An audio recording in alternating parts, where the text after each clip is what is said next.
Ja, dat was een beetje spannend. Hè. Het begon eigenlijk al voor de jaarwisseling, omdat ze toch plotseling opgenomen moest worden.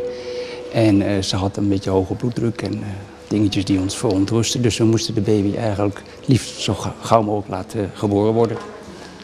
En dat lukte dan ook wel. Helaas, het is niet spontaan gegaan, maar ze heeft uiteindelijk een keizersnede moeten hebben. Maar alles is gelukkig goed gegaan. En mevrouw maakte het goed en de baby ook. Ja. Wat kunt u vertellen over de baby?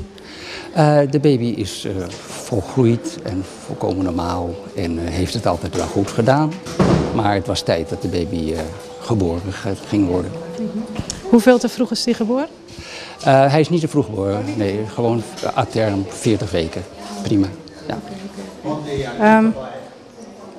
Vindt u het bijzonder, de eerste baby van 2014, of is het gewoon een baby? Nou, ik vind het een hele leuke manier zoals het hier gaat. Ik ben dat niet gewend, want ik ken dat niet zo, hoewel ik in Zuid-Afrika het ook wel eens heb meegemaakt. Maar ik vind het een hele leuke manier van omgaan met de eerste baby. Ja. En ik voel me ook heel erg vereerd. Julian, ¿cómo te sentiste como mamá con ayuda Anya? Bom. Sim, contento. Mira o baby com emoção, tá? Alsjeblieft? Mira o baby de meu braço assim aqui com emoção, tá? Super contento. Isso aqui tá pro meio? Sim, pro meio.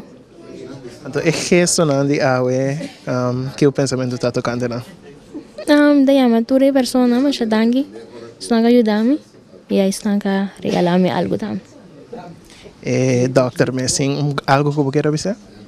Dokter, ja, de dokter, so é parteira, é dokter, é team de operação, estão a ajudar-me después também. Para chamar a dangue para apoio e ajuda.